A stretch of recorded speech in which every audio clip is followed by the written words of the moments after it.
dengan mengucapkan Bismillahirrahmanirrahim. Partai Persatuan Pembangunan memutuskan Bapak Haji Ganjar Pranowo.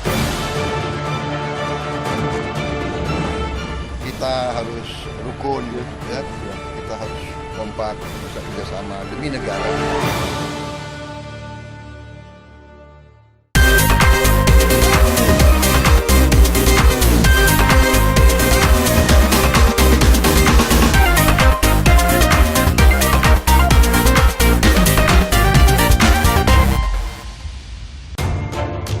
Partai Persatuan Pembangunan menyatakan diri mendukung pencalonan Ganjar Pranowo yang diajukan oleh PDIP. P3 sebenarnya sudah melakukan deklarasi bergabung dengan Partai Golkar dan PAN dalam Koalisi Indonesia Bersatu atau KIB.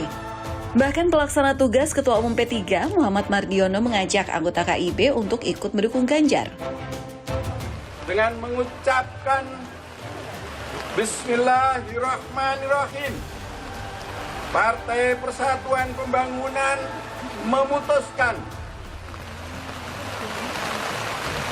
Bapak Haji Ganjar Pranowo SHMIP sebagai calon Presiden Republik Indonesia pada pemilihan umum Presiden Republik Indonesia tahun 2024 yang akan datang. Ajakan P3 mendukung Ganjar Pranowo justru dijawab oleh Ketua Umum Partai Golkar Airlangga Hartarto dengan mengunjungi kediaman Presiden ke-6 Republik Indonesia sekaligus Ketua Majelis Tinggi Partai Demokrat Susilo Bambang Yudhoyono. Airlangga menyatakan komunikasi politik harus terbangun di antara partai politik, baik yang tergabung dalam koalisi yang sama maupun dengan parpol dari koalisi yang berbeda. Nah, tentu kebahagiaan dalam pesta politik hanya bisa terjadi kalau komunikasi antar partai politik, apakah itu berasal dari koalisi yang sama atau berbeda, tetap komunikasinya intens. Itulah yang ingin kita bangun, karena Indonesia ini adalah negara besar dan tidak mungkin satu partai politik bisa menyelesaikan semua persoalan di negeri ini. Kita harus bersama-sama. Pada 27 April 2023 lalu, ketua-ketua umum partai anggota KIB sebenarnya telah melakukan pertemuan menyikapi pencalonan Ganjar Pranowo. Dalam pertemuan itu, Ketua Umum PAN Zulkifli Hasan menyatakan akan ada pertemuan lanjutan untuk mencari kesepakatan di antara anggota Koalisi Indonesia Bersatu. Kita hormati putusan P3, internal P3, memutuskan mendukung Pak Ganjar dengan segala persyaratannya. Ya tentu nanti pada saatnya juga ada partai amanat nasional juga akan memunculkan sesuatu, ada mekanismenya juga, begitu juga Partai Golkar. Masing-masing partai itu mungkin bisa sama, bisa tidak, baru kita akan berembuk apakah bisa ada kesepakatan ataukah tidak pada akhirnya nanti.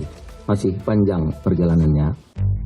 Bagi Partai Nasdem, salah satu anggota Koalisi Perubahan bersama Partai Demokrat dan PKS, pertemuan antara Ketua Umum Partai Golkar dan Ketua Umum Partai Demokrat akan memperbesar Koalisi Perubahan.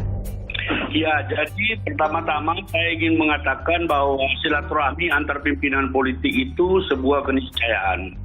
Makin sering pimpinan partai bertemu itu makin baik untuk situasi politik maupun pendidikan politik buat anak muda. Apa yang akan terjadi malam ini, pertemuan antara Pak SBY dengan Pak Airlangga itu kita mesti syukuri, kita mesti support sebagai bagian dari silaturahmi kebangsaan. Jadi berbeda pilihan bukan berarti tidak bisa bersilaturahmi. Tadi saya mau menekankan apa yang dikatakan oleh Jaki bahwa kami Koalisi Perubahan Persatuan sudah lebih dari cukup 28%. Sudah firm. Salah satu basis yang kami bangun dalam membangun koalisi itu adalah saling kepercayaan. Jadi kami tidak punya keraguan sedikit pun bahwa pertemuan malam ini akan mengganggu koalisi. Bahkan kami berharap dan berpotensi koalisi kami akan semakin diperbesar. Potensi perubahan peta koalisi menjadi sebuah keniscayaan. Bagi pengamat politik, wacana koalisi yang sebelumnya terjadi hanya menjadi kongko politik yang belum tentu solid.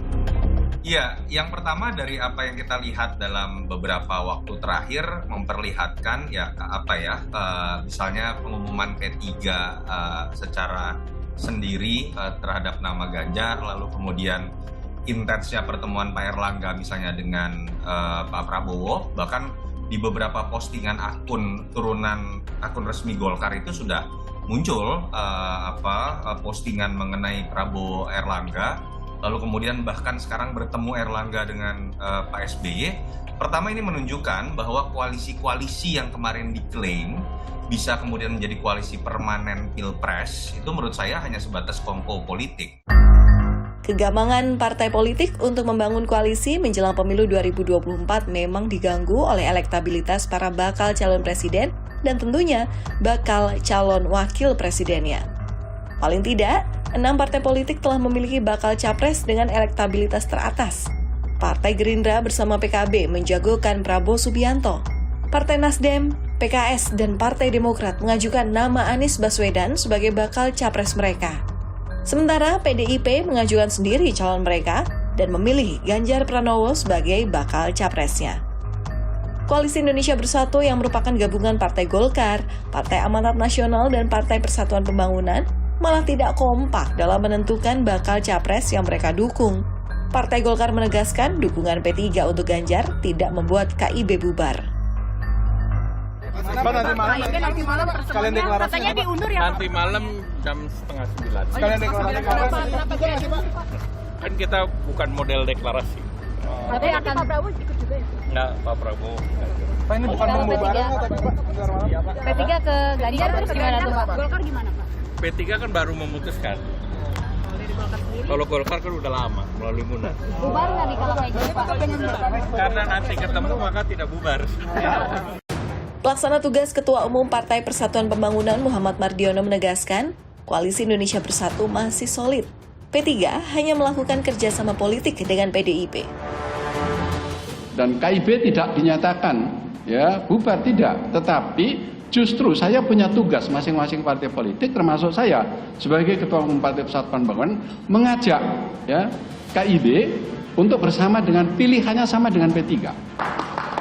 Nah, kalau itu terjadi, maka yang saya sampaikan itu namanya menjadi KIB plus. Tapi manakala itu berbeda, yaitu keniscayaan dalam suatu perpolitikan nasional kita.